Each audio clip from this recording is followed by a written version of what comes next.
It's Friday the 13th, but I'm not at Camp Crystal Lake. Friday the 13th, 2025, June 13th, 2025, at the New Beverly for their double feature of Part 7 and Part 8 and 35mm.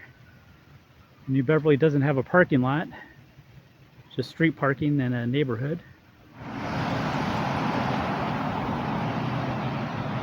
Already a lineup right outside New Beverly on Beverly Boulevard. La Brea down that way. And for Formosa, that's where the neighborhood is.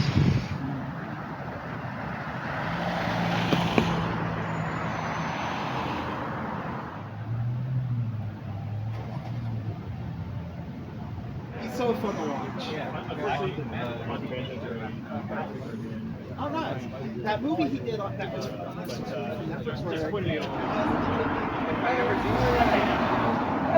I was wondering if you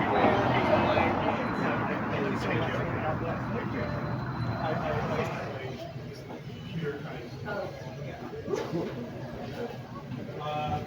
you see no comments, sir?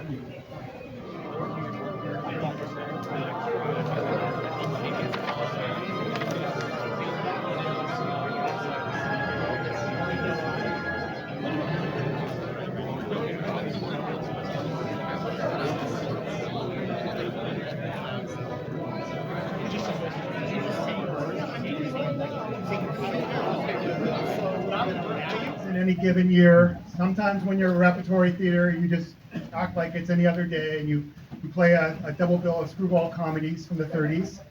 Other times you really just have to embrace this holiday of bad luck and all the other things that go around with it and play a Friday the 13th double feature. So tonight you are all here to see the 7th and 8th films in the Friday the 13th franchise that started 45 years ago in 1980 with the first film. You are here tonight to see Part 7, The New Blood, and Part 8, Jason Takes Manhattan. Kane Hodder is Jason in both of tonight's films, and he has appeared so far as Jason 2 more times. I think he's the only actor to appear as Jason in more than one film. 4 times. Oh, right, he appeared 4 times, 2 more times after this. Friday the 13th, Part 7 is the first film, The New Blood, directed by the late John Carl Buechler. As I'm sure you all know, he was a special effects makeup artist and an actor, as well as a filmmaker and a writer, screenwriter. The screenplay is by Daryl Haney and Manuel Fidelo. As I'm sure all you know, when these films went into production, they were also made under aliases, and the alias for tonight's film was Birthday Bash, just so that people wouldn't get the top secret information out. Friday the 13th Part 7 was released into theaters Friday, May 13, 1988. Number 1 that weekend. Up to that time, it was only the 3rd time that a Friday the 13th film had actually been released on Friday the 13th. And then on the same double feature tonight, a film that picks up about a year after Part 7 ends, we have Part 8, Friday the 13th, Part 8, Jason Takes Manhattan. Jason finally is free from the confines of Camp Crystal Lake. Written and directed by Rob Hedden. It was his feature film debut.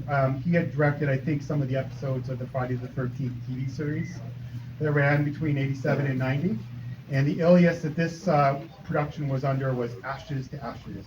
And it was released into U.S. theaters Friday, July 28th, 1989. So just about a year or so after the first film tonight. As always, with our shows, we have a pre-show that consists of a short subject and some trailers. Tonight's short subject is an IB Technicolor 35mm print of a cartoon made by Famous Studios, Paramount Pictures animation branch, released into theaters February of 1956. And then following that, we've got just for fun some thematic trailers to kind of take us to where we're all about to start. And then we'll be seeing 35mm prints of both films. We are a film-only venue here. If you've never been, we never run any PCPs or digital. Both of tonight's films are from Paramount Pictures, but the prints actually are not coming from Paramount. They're coming from a private collection. They're both original prints. Part 7 is printed on AGFA stock, which does have a little bit of a tendency to fade, so it is a little bit color faded. But it's not as bad as Eastman stock from before 83, 82 and beyond. It's not like that red, pink fade. Part 7 is on Fuji stock and it retains all of its colors. Both films are in stereo. Before we get started, the usual reminders. Of course, there are doors on either side of the screen. These should only be used in the event of an emergency. Of course, make sure your phones, your smartwatches are silenced, put away, kept away the entire show. Absolutely, please, no texting, no photography of the screen, no checking your messages, no checking the time.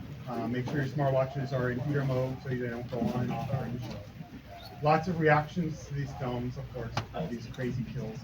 But just, please, no talking, please. No talking, no whispering, no talking back to the screen, please. That really disrupts the experience for everyone around you. The pre-show is 16 minutes. Never mind, that's earlier. This afternoon's information, I'm sorry. One of the perks about being a revival theater and going to a revival in Los Angeles, and in New York probably too, is that oftentimes when you run films, the people who are involved with the films are right here in town. They get word of the screening and they're very willing to come down, watch the film, oftentimes for the first time in many, many years, say some words, and that is the case tonight. We've got some really, really special treats today. 2 people who are instrumental in the making of the first film, Part 7 tonight. The first person I'm going to introduce, and then he'll introduce the second person. The first person has actually been a long-time regular here at the New Beverly Cinema. I knew him by face for years, and I actually didn't know it for many years that he was an actor, a screenwriter, a writer, etc. And then I got to talking to him, and I learned all of this. He's a screenwriter, actor. He's also a novelist, and he wrote this really wonderful book of essays a few years ago. I recommend it. Anyway, he's a longtime regular. I'm going to introduce him here. He is the screenwriter of Part 6. Please give a 7. I'm sorry, Part 7. Please give a warm New Beverly welcome to Daryl Haney.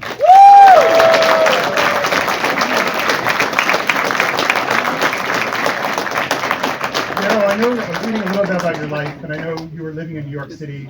From most of your when you were a teenager, you moved to New York City, and you became involved with I know you acted in the film that the screenwriter of After Hours made in college. Yeah, and you started acting and you got involved. Hold on. Yeah, it's on. All right. You got involved with films in the film world, and you made your way to Roger Corman. And we had Daryl here. Some of you remember we ran the film Lords of the Deep, which he co-wrote and stars in. He was here for that. So he worked for Roger Corman for 6 years. So just how did you get involved? How were you asked to write this film?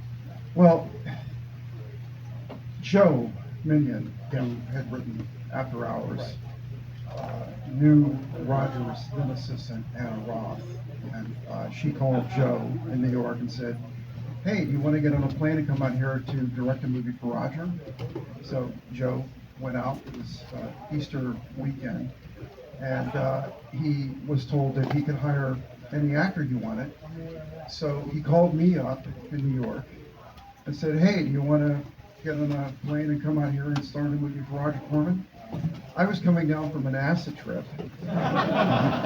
So it was a very peculiar thing. Okay. Is that where the kind of the Carrie? No. That had nothing to do with that. So I got out there in 2 days, and it turned out there was no script for this film that we were about to shoot on Thursday. I arrived on a Tuesday. There was no script for the film, even though we were going to shoot on Thursday. So I ended up writing the script. And Anna knew somebody who knew somebody at Paramount, and they were looking for, quote unquote, a young writer to rejuvenate the Friday the 13th series. After a deal had fallen through, they wanted to do Jason Voorhees versus Freddy of the Nightmare on Elm Street series. But the Nightmare on Elm Street people, for whatever reason, said no at that time. And so they were looking for writers to go in and pitch ideas, and Anna recommended me. And I had never seen one of these movies before. I had never seen a Friday the 13th movie. I mean, I was like a revival house snob in those days, you know, like I only went to go see like Antonioni movies, like the Bleecker Street Cinema, man. And so I went out and rented all 6 chapters up until this point. And after about, I think literally only like 20 minutes or 30 minutes of the first one, I was like, okay, I understand exactly how this started. This is like Agatha Christie's 10 Little Indians, except with fornicating teenagers. And they're all going to be, they all have to be murdered with sharp objects, preferably. And so I watched the rest of the franchise just to kind of catch up on the soap opera, so to speak. And I came up with a list of ideas. I had no phone. I was living it was sort of a room in the house of a person who had been in the band, the Motels, if that rings a bell to you. Yeah, LA band, exactly. So they lived on Beechwood Drive, and it was about, I'd say about 3 blocks from the Beechwood Cafe, and there was a payphone there, and I had been given the number of this woman at Paramount, Barbara Sachs, and I took my list of ideas up to the payphone, and I stood there and I called her up, and I just pitched these ideas one by one to her on the phone. And everything I said, she was like, no, no, And then finally I came to the idea that I had the least confidence in. I said, well, I noticed, I'd never heard of the Final Girl. I mean, I didn't know that that was a phenomenon, you know, because again, you know, I was like this revival house geek. So I said, well, I noticed there's always a final girl at the end who battles Jason. So what if this girl had telekinetic powers? And Barbara said, huh, Jason versus Carrie. Huh, that's a good idea. So she said, well, let's set up a meeting. And I went down and I met her at the Hometown Films, which was a subsidiary of Paramount. It's really funny because I never drive by. I drove by Paramount on my way over here tonight. And I went in and met her. It was run by Frank Mancuso Jr., who was the son of Frank Mancuso, who was the head of Paramount at that time. So no nepotism there. And so, you know, we had this meeting, and I had to go back to New York because I was planning to move to LA at that point. So I said, well, here's my number in Williamsburg, Brooklyn, you know, and call me. And literally the day that I was walking up the stairs to my apartment, having just flown into New York to start readying everything for, you know, my move to LA, and I heard the phone ring, and I went in, it was Barbara Sachs. She said, you got the job. So, it's great to start. Well, I was reading that there, at one point there was some ambitions they really wanted to. I mean, I don't know if it's this internet legend, but they wanted like an art house director at one point to maybe direct the film. So. Well, I don't remember them. Yeah. I mean, I've been told that they wanted Fellini. Yeah, that's right. But they never said that to me. I mean, I did a YouTube interview about this movie like last year, and I said if they had said that to me, I would have called the police and said, there's a woman over here in the Paramount lot who is insane. You need to come take her away. No, the only name director I remember them, and he wasn't a name director then, but when they were looking at directors. I was around for a long time. I mean, I wrote like 15 drafts for them. I was only contracted for 4. But they, you know, they did want all this production value. So I went through all these drafts. It was these ridiculous things, you know. It was all Barbara, you know. She's like, this is going to be the first Friday the 13th movie ever to win an Oscar. So they wanted all this production value in it. And I was having to come up with all these ideas. Like at one point, like it was like right out of Jaws. It was like, you know, this evil real estate mogul is building like condos by Crystal Lake, you know, he's trying to hide like that. You know, there's this like, you know, zombie serial killer, you know, who's around it. So like that was like one idea that we went with for a long time, and so they would call me up and say we need a new draft, and I didn't have a computer either, so I would like go over to the Paramount lot. And they would like extradite me to this trailer of the lot. They had a computer there because they had the Friday the 13th. Series that they were doing in Canada, and so that was, they kind of ran the LA part of the production, out of this trailer. Um, and I would write an entire draft of the script in like one night. And then they would call me up in a few days and say, we need another draft. And so I ended up writing like 15 drafts of the thing. And then Frank Mancuso had never read any of them. And finally he did. He was like, what the hell is this? So he wanted us to use part 4 as a template. So that was what we ended up using, and they ended up firing me at the very end. I mean, they didn't really fire me. I thought I'd finished the job. And because I'd done so many drafts, my agent called them up and said, you need to pay this guy extra. And they were like, oh, you know what? He's fired. Because they wanted like a polish of the script. And I was supposed to get $10,000 extra. So what I heard was that Frank pocketed half the money for himself and used the other half to hire this guy who calls himself Manuel Fidello. Oh, okay. Right. Speaking of pseudonyms, I never met him. I know that the birthday bash, that the reason that they did that, what I was told, was that they did that because they didn't want agents like the actors' agents to say, oh, it's a Friday the 13th movie? Those make a lot of money. Okay, I'm doubling what I want my guy to get. So they went by this. Kevin will confirm Yes. this, perhaps. Yes, we have a really, really special treat for you here too, as well, in addition to Daryl. The male lead of the film is here tonight. The character Nick Rogers plays Nick Rogers. You'll know him on screen as Kevin Blair, if that's just the stage name that he took at the time. But Kevin Spurtis is here, Nick Rogers himself. So he's going to come down. Please give a new welcome.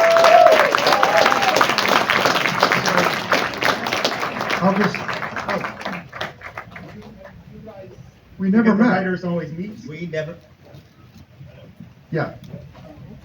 Okay, it doesn't sound like it's here. Hi, gang. By the way, we did not meet because they always separate the writers from the actors. Well, they had fired me. Oh, that's right. So I was back in New York anyway, but my audition for Birthday Bash, I had just come from a acid trip. all right. I love that. So it's where so John Beekler and our casting director, Anthony Barneo, called me in and said, here's what's happening. You're in the woods and you find your cousin and then this girl comes up behind you, and I said, can I just read the script? And I was like, I didn't know what it was. I didn't care what it was. It was sounding so hokey. And then I stepped out in the hall, and they said, wait out in the hall, and there is Lark Park Lincoln. Is she from Texas? Yes, she Probably is. was. She is. Because I remember hearing about when they cast her. I Yeah. remember hearing about that. Yeah, and Lar had this. Lar was very focused, very serious, walls around her because she was focusing, and her husband was alive at the time, and managing her and giving her direction. And we were told to go out and rehearse, and I started to move. He goes, "You're not going to do that." Okay. Can I do? No, you don't. No, just let her talk. Okay. I went in. John Beekler said, "I love what you did. Thank you. Can I go home now?" By the time I got home, the phone had rung, and I had gotten Friday the 13th, Part 7. I said, "What are you talking about?" And he said, "The Birthday Bash was just the cover story." Oh. So that was, I didn't even know. I just wanted to say, by the way, you asked about they were looking at renting Harlem one time. I don't know if that's Right, any right. reason. And I remember this guy that I didn't like, who was associated with Hometown Films, said to me, I ran into him, like a year later. He was like, "Can you imagine what would have happened for all of us if we had hired Rennie Harlan?" Maybe it was a couple of years after that, because he had done some big thing, whatever it was. I don't Yeah, remember what was it? what it was. He looked like a Viking. That's all I can remember about him. Well, he didn't get it. Anyway. Laura and I showed up at set. We did not get along at all. The first day there was, we were doing that, the office scene where things are flying, and I'm sure you all know what scene it is. I don't. And she had a different way of working than I did. it's all it was. And she was very adamant about telling me how she was going to do something and I should do it. I said, okay, you're not going to tell me what to do, and I'm not going to tell you what to do, and hopefully we'll get through the scene.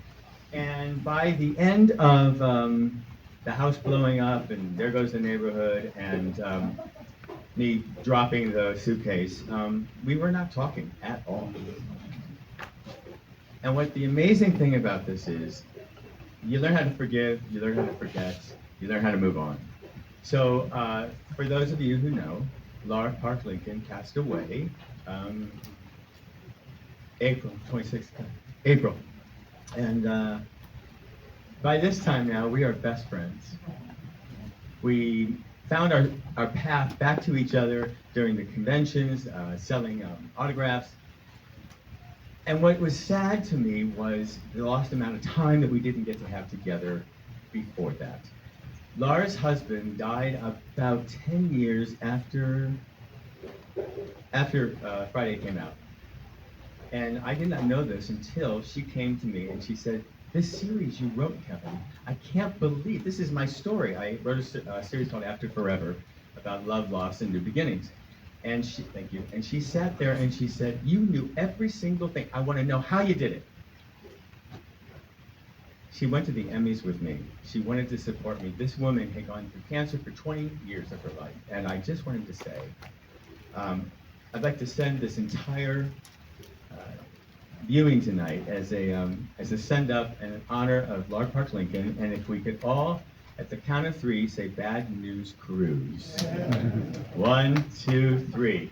Bad News Cruise. I love you, Laura. Thank you for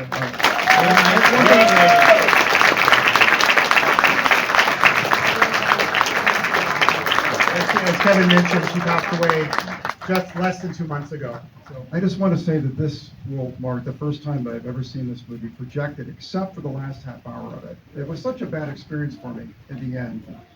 I didn't want to see it. I was away when it came out, and then I went back to New York, and I think I was going to an audition on Times Square, and in those days there were all these theaters, like a Taxi Driver, that would show, both porn features, but also like splatter movies like this. And I saw that there was a triple bill with Friday the 13th Part 7 on it. I didn't even know if it would be showing if I bought it. I was like, I'm going to buy a ticket. And I went in, and I caught like the last 20 minutes of it, enough to like cringe at a line that I did not write about a personal penis enlarger. I was dying in my seat. I was like, my God, I would never, ever write a thing like that.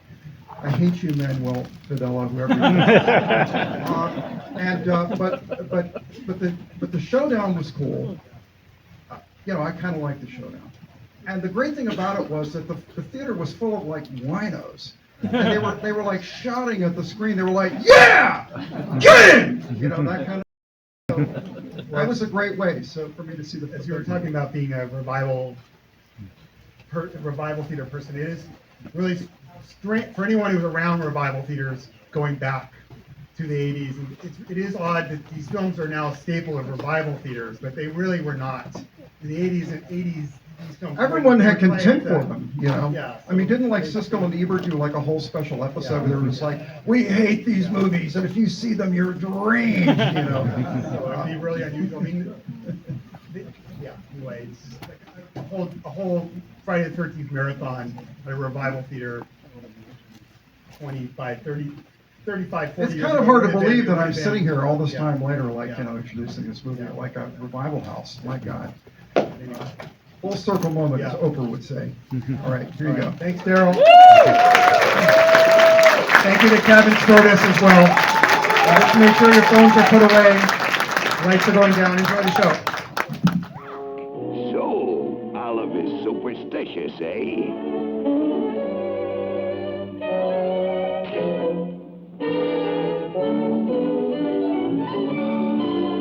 Oh, look, Popeye, it's Friday the 13th. I'm not going out today.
Ki ki ki ma ma ma. Ki ki ki ma ma ma.